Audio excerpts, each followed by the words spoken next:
actually welcoming aboard. Thank you so much for that kind introduction. I am more than incredibly honored even to be mentioned in the same sentence as Charles Spence. He's really quite impressive. So, yeah, should we get started? Oops. Yeah, joking, I'm not actually serious. I decided to do something a little bit different today, and I figured this audience was the right one to try something new with. So we are not going to have a presentation. And guess what? You're all going to make this presentation with me. So anyone excited about that? I kind of hope yes. Okay, good. So how is that going to work? First thing we're going to do is everyone's going to stand up for me, because otherwise I'm the only person standing. And I'm going to need some volunteers, because we're going to stand to kind of get you guys up and going. Because I'll be super honest with you guys, I definitely need a lot of help with some of these points, so I can give you everything at the best level. So the first thing I need is somebody that's really good at keeping pace. So you can be a runner, a project manager. Ideally, you have a watch, so you're not looking at your phone. But anybody out there like really, really great at this? A hand? Okay, kind of okay at it then? Have a watch, yeah? All right, can you come up? And maybe we can just move all of our volunteers to the front row for now. And almost forgot, this is my magician's assistant today. This is Christopher. But in real world, while we do magic together, he's actually way more of a partner and like a co-founder than an assistant. So second volunteer, watch. You're the time one. No more than, I need like 4 minutes max, so just let me know when 4 minutes are up. Also, if anyone's worried that if you're a volunteer, you're not paying attention, don't worry. You'll have all my info later. If you thought you missed anything, you can call me, email me. This is being taped, so you'll have it. So moving on, who is really good at writing? And right now, writing, I mean like good at writing legibly, because I'm not. Again, nobody? No hands? Is this the Sweden? Yeah? Great. Could you come up, please? Also to the front row. Then we need somebody that's good at drawing. I was told this is a really creative audience, so I'm assuming someone can draw better than me. So, great, come on, just also come on up. We're gonna have our drawing and writing volunteers just come to Christopher here on the side. Then who's really good at counting? And like basic, third grade arithmetic, counting, adding, subtracting. Okay, I'm gonna really maybe set the bar a little lower there. I see a hand, all right, come on up.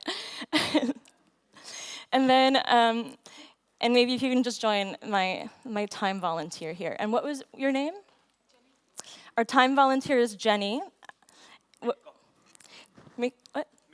Mikko is our counting volunteer. Our writer is? What was your name? Jannika. And our drawer? Jenny. Okay. Then I need 2 more people. We're going to strike the middle one. Who's really good at like setting tone? So maybe you're a writer or a director or just really good at figuring out mood. Somebody kind of inspiring maybe? Yes, perfect. You can also go see Christopher then. And maybe you can just have them write the signs and you can, come on up. And what was your name? Hedvig, thank you. We're going to drop the collecting because we had to impromptu change some stuff up. And last one, who's really good at asking? Great. I was hoping the whole audience would kind of be great at critically asking questions, because I want you to, during this whole time, just ask me why and just keep going. And if you don't agree with me, I know it's Sweden, but I kind of expect some feedback. Great. So same thing from Jenny, my time person. I kind of need you to be loud about it. And Christopher, maybe she can also get something just to be able to show me the time. Great, and your instructions are, should be pens underneath the whiteboard. And if not, I always have colored pens with me. And as I speak, so we're gonna kind of go forward. You'll just kind of write up stuff. So since we're co-creating, like you guys are going to write and draw, I'll let you know. Feel free to write as you want. It's kind of open like that. let's quickly decide the content of the presentation, shall we? We can do this by a show of hands real quick.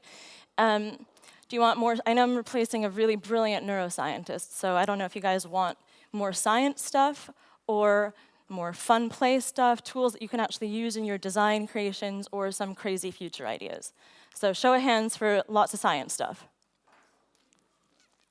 Okay. What about a show of hands for like more fun play stuff? All right, cool, everyone wants to play, great. What about tools you can use in your design? All right, that's a popular one, good. Crazy future scenarios? Awesome, all right.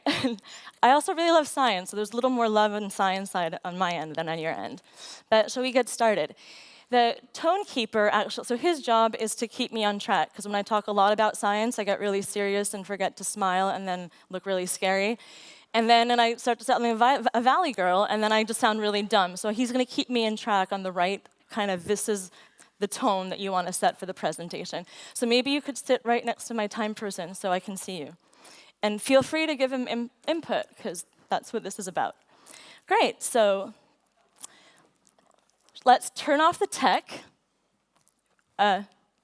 Peter, Fetter, can we, or whoever's with it, and turn off the slides. This seems to be a scary thought. But whenever the slides can be turned off, we can keep the lights on and just turn off the presentation. But we're going to continue. So, was that more bimbo? Before I actually came, someone was like, give him science and boobs. I'm wondering if this is kind of what's happening up front already. So as the tech turns off, and not this light, but the regular light. Sorry, I was not clear. But this is great. We're just going to keep going. Maybe all the white lights in the room could be put on. That would be good. The reason that we're doing this and moving away from tech, and now we're actually going to get to what I do and who I am. Am I at my limit? Got to be louder. She needs yeah, or just to stop talking. Now give me like 5 minutes, okay? Awesome. So the reason I'm moving away from the tech is because I'm always the girl in the room when there's a tech discussion, so on apps or websites or the future. I'm always the one that's sitting in the back going, yeah, I'm like, hey, but what about us? What about me? And I do everything by kind of like feely stuff, which is not, to build.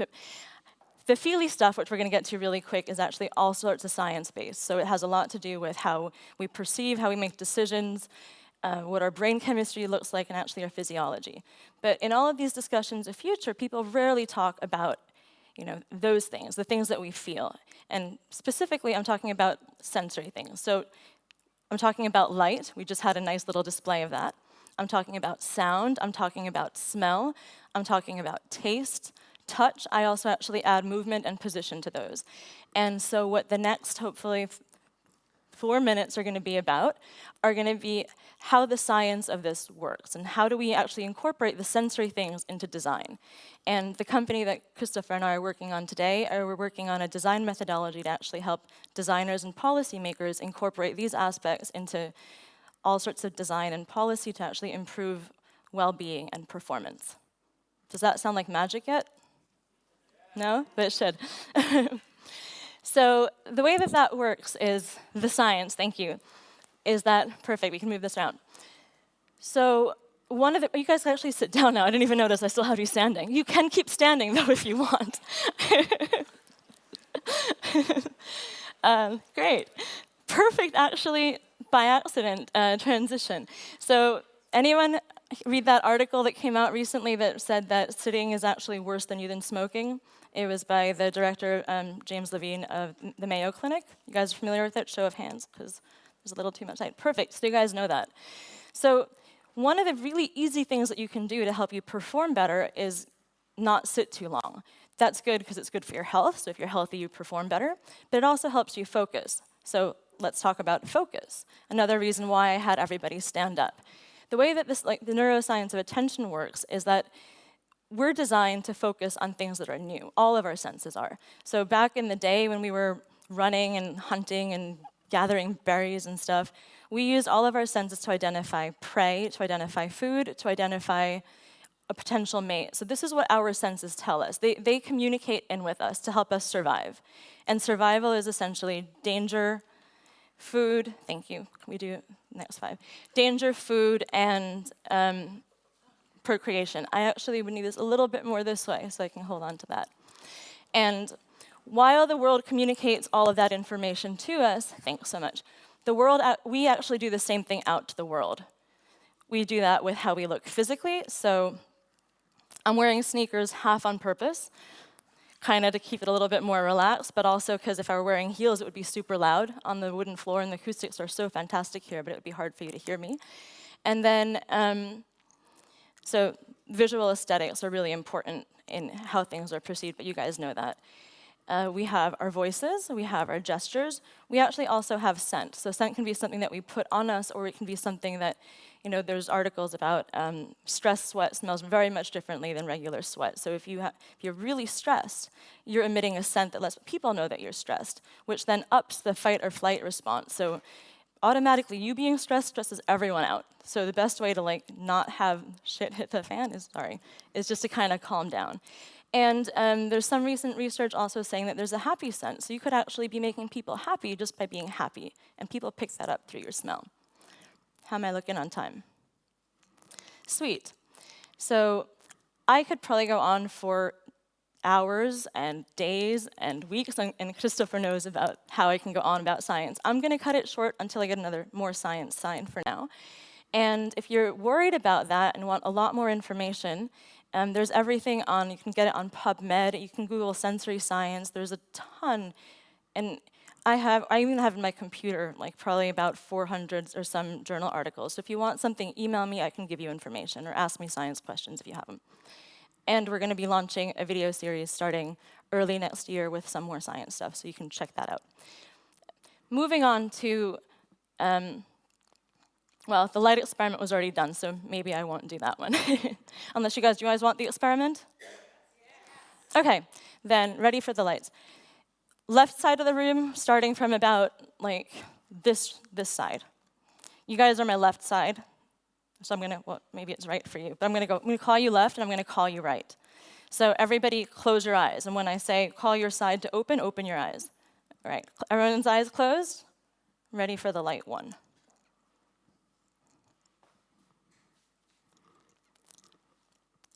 All right, left side open. And yeah, check me out. And while you're checking me out, think about what this makes you feel. If it's any different than it was before. I'll give you a few seconds. All right. Yeah, I think the best one was down here was the best light.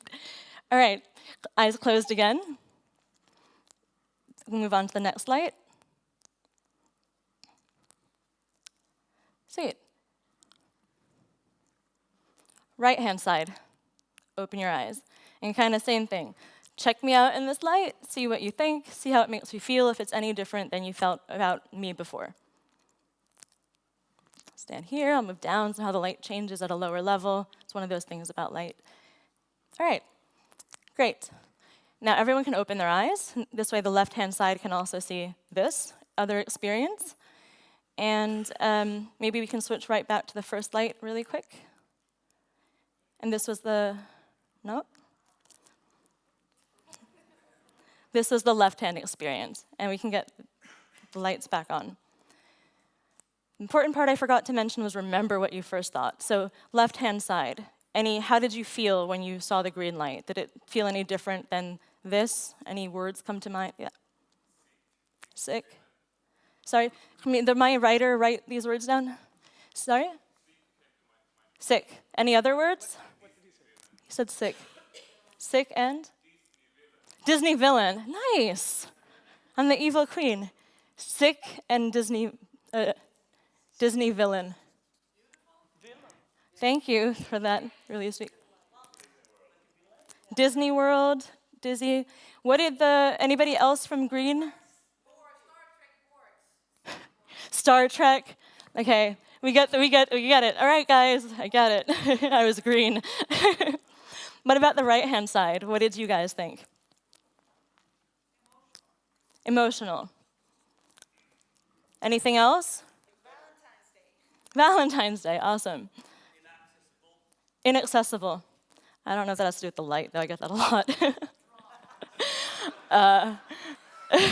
You know, I'm not, though. I'm actually really, really accessible. So, the devil. I was the devil in the pink one? I knew you were going to be a troublemaker. So this is an ad hoc experiment that I was just kind of hoping to show you that what you already know, which is light changes perception. I haven't changed. I basically did the same little weird dance in both lights when you were checking me out. And I, from one side, went from sick Star Trek Disney villain to emotional Valentine's Day and somehow inaccessible devil, which maybe is a good combination, I don't know. Great. So just wanted to make that point really quick and then start moving on to the methodology, and maybe we can get the PowerPoint on just for a minute so we can use that. Thank you. And so the next question is like, so what? We got some science stuff, we got some really weird display of light changing how you feel. What does that mean to any of us, or whatever it is that I do? And the point is, I think we're still going to be using the board, so. The question is, that was light that you changed perception, and that's one thing that it can do. I mean, that was a colorful light. Light can do a lot of other things. Light can actually affect our health. It can affect our focus. So if you're, studying or working, just putting a bright lamp behind your computer will help you focus better, and there's lots of research on that I can give you later. And we all know about seasonal affective disorder. We know that light can make us sick. It can promote depression if we don't have the right ones. What if we were to then look at sound? How is it that sound affects us? Well, shocking, sound is the same exact thing because all of our senses communicate to us and they communicate out. So there are sounds, and you guys might have heard of binaural beat. So there's if you put different wavelengths in different ears, it can actually kind of change your brain waves, so it calms you down. There's also certain sounds that are really painful and others that make you feel better. It's not shocking that sound can be torture. If you were listening to something super, super, super loud for a long time, you'd feel really sick. If you look at smell, there's also a lot of research about what smell can make you be more awake. So free tip here, a little bit of citrus is a really big uplifter. You don't believe me? Also a ton of research on there. And you guys all know about lavender to kind of make you calm down. And just to show you how much I believe in this, I actually, this is not a plug for this brand, but I carry around oils that I use to kind of help me work throughout the day. So if I'm feeling like I need a little focus boost, rather than grabbing a cup of coffee, I go for probably some tea, some really good nutritional things, and some scents. And anyone that knows me knows that I always have my colored pencils, something smelly, and probably some toys with me, and my jar of water. So moving on to what this is. So what we're trying to create is a way for every one of you to incorporate this into what you do. And there's no way I could give you as much information as I want in these minutes that I have, and I don't actually know how many more minutes I have left. But more bimbo, all right, I can do it. 10-ish, okay. So there's no way I can give you all the information I would like now, which is unfortunate. So now is when I need kind of you guys to help me a little bit. So what fields are you in? And maybe we can take this out for a spin on a problem that you're facing in your current field, and I can show you what that means in a tangible way. Anybody? Theater. Okay. Anybody else in the audience work in theater? Okay, quite a bit. Anyone have a current project they'd like to tell me in about 30 seconds max? Who said theater? Okay, go. Time pressure's on. Oh, absolutely. I forgot about this. I get to throw stuff. Ready? Watch out. Sorry, wrong throw. Give me 4 minutes, 5 minutes, okay. So what do you need to know about it? Give me a problem that you face that's a design problem in theater, or an experience, a problem in theater. Yeah, okay. So how to create a feeling of horror and utter dread for a group of 13 to 15 years olds playing in gymnastics hall. Okay, great. Perfect question. I'll be glad we did that. Anybody else curious about that? Show of hands? Awesome. So, quick caveat, that's not actually what I do. No, I'm not taking the easy out on that one.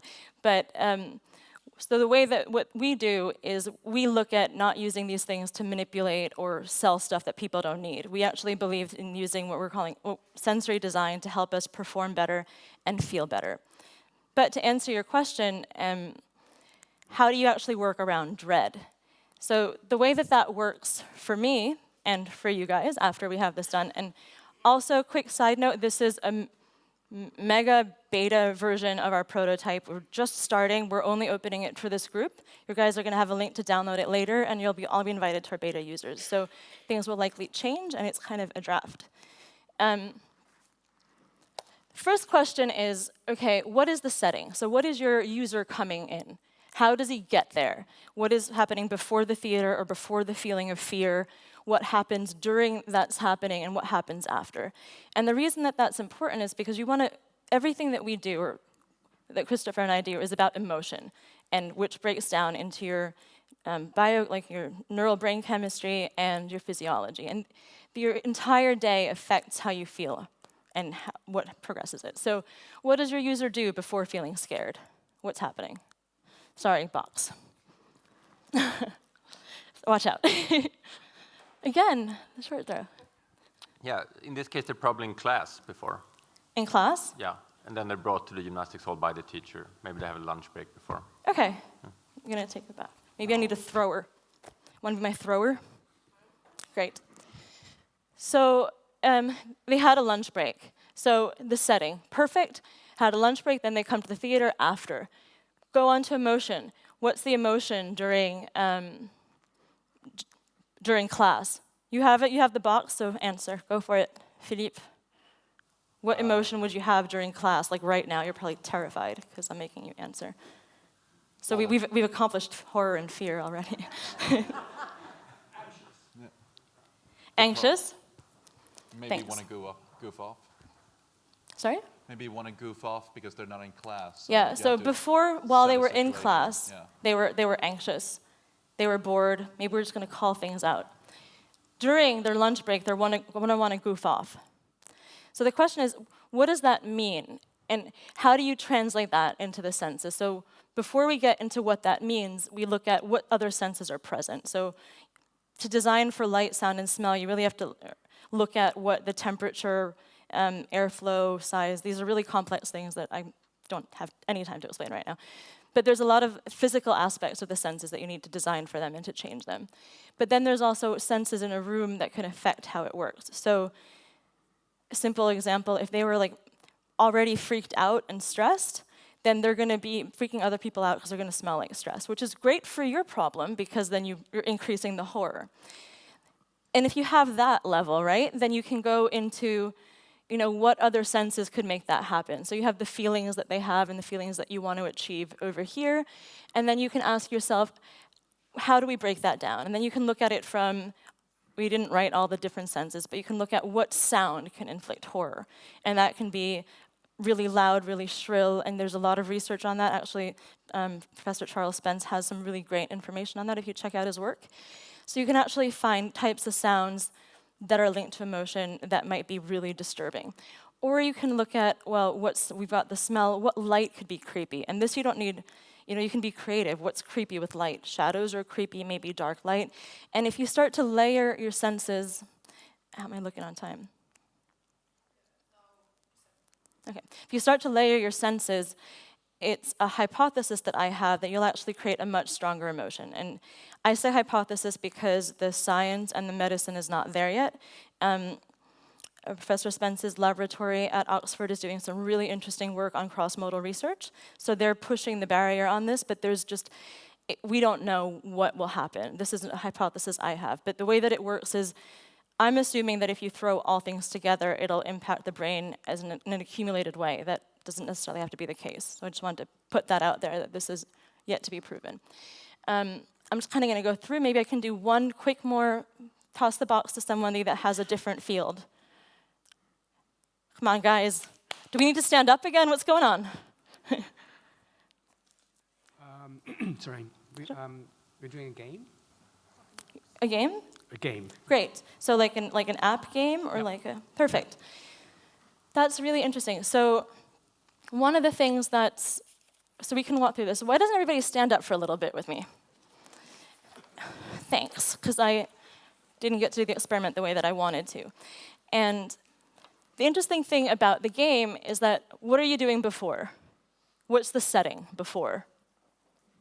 Just call out to me. In this case, the game is for people in Europe and the West. I mean, what platform? Where is the person before playing the game? Anybody else? It can be anyone before if you have an app game. In the kitchen, great. Where are they during the game? Okay, in the bathroom. Where are they after the game? Great. What are they feeling before they play the game in the kitchen? Boredom. They're bored in the kitchen. Great. During the game in the bathroom, what are they feeling? Satisfied. Satisfied, okay. And clean. And after the game, once they're in the bedroom, what emotion are they feeling there? Tired. Tired. Okay. Perfect. We're just going to go through it. What senses are present in the environment in the kitchen where they're feeling bored? What is the light doing? It's dull. It's dull. How does it smell? Burned bread. Okay. Are there any sounds present? And there's a dishwasher running. So interesting, I'm going to do a quick side note to break that down. The monotony of the dishwasher could actually go with boredom because it's one of those things that can both be calming or just kind of, boredom is associated with a lack of differentiation. So if you have a lack of differentiation, there might be that. However, it doesn't really go with the burned toast smell because the burned toast smell is going to set off alarm in your system. Because alarm, there's a fire, so you're automatically going to be alert. So you want no change environment for there to be boredom. That's one of those things that's really important. What's happening during? What smells are available when they're satisfied in the bathroom? It's your guys' choices, right? So I'm not choosing the environments. Okay. I need you to tell me after 2 minutes. Nobody? Fine, let's go with bathroom smells, malodors. That's something that you can actually conquer with a molecule that exists because they identified what exactly the bad smell was and you can get rid of it. The reason that's important is because if you're designing something, you have to take that into account. And I'll get to how that works with the game in a second. And I'm going to skip after because time is running out, but this is kind of the thinking behind the initial phases. The part that's really interesting, I think, for an app designer is what is the individual doing? So we always think of apps, and I think of my phone. You have your phone, and I always feel that, okay, you get an app, and I'm this. And suddenly, you guys are looking at me, so you have a different experience, right? But what I'm looking at is my phone. So this is all I am to that game. But then I think it's really important to think about what's happening outside of me and then what's happening inside me. Like, how did I feel? I was bored, I felt satisfied, and then I forgot what I felt in the bedroom. Then I felt tired. So if I'm playing the game, how does that game interact with me? Has it changed going bored to being satisfied? And you're fantastic at that in terms of user experience in an app form. But how do you incorporate the environment? And I don't have all the answers with you, but some things you can work with are things with different vibrations, different sounds, different tempos that happen. Maybe there's, the gyros. Like, there's a ton of stuff that you can do, but if you think about it in a sense of how that impacts emotion and physiology and neuroscience, it could be really interesting. Time's up. I've got 2 minutes, and so I'm sorry to speed through. Happy to talk about this later. For all of your examples, catch me. I'm going to be here for 2 days. What I wanted to finish with was,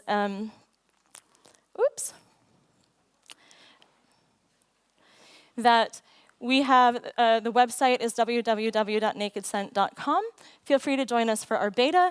You don't need to use this method, but this message, but if you want to tell us that it sounds super cool and you really want to work with us to make it better so it can be useful for you, feel free to send us that. Real quick, in the hopefully minute that I have left, taking a breath. The way that I see the world is the things that I think it can be used for are things like, the world looks really different. So imagine that you go outside and the environments understand who you are because we're all connected digitally, and they can make you feel better just by understanding what mood that you're in, because actually your mood is directly linked to your health. So stress, I think the number was, causes about 90% of health problems. That's a crazy number. Crazy. Why haven't we solved this? We go to the moon, but we're stressed? Like, why can't we figure that out? So a really concrete example is, think of a tunnel. Tunnels are generally scary places. They're scary because, I don't have my heels on, but they're scary because they make that really scary echo sound. You know, the horror creep guy might be in a tunnel. They're also scary because there's a ton of shadows. You never know who's lurking somewhere, if somebody's lurking or not, and there's no exit plan. So me as a woman walking through cities, I do get scared. So what can we do as tunnel designers to help me out in that situation? Well, one, I would like to not feel scared when I walk through my city. So wouldn't it be awesome if I felt safe? Yeah? Oh, good. Yay, everyone wants me to feel safe. And then the next question is, how do you do that? Well, you can do that by changing exactly these things that I mentioned. You change the material so it no longer goes click, click, click. And I know that sounds easy. It's mega hard because sound is a really complex thing to work around. It's materials, it's the echoes, it's a lot of things. You can also work with the lighting, make it less shadows. And I'll be really fast. What you can do with the light is when you walk in, you make it have less shadows. It understands when you're alone, and if more people come in, the light can get brighter, so it can actually help you achieve what you want to achieve without making you stressed. So that's the basic concept of this. Thank you very much. Happy to talk to you anytime later, and hopefully it made sense to y'all.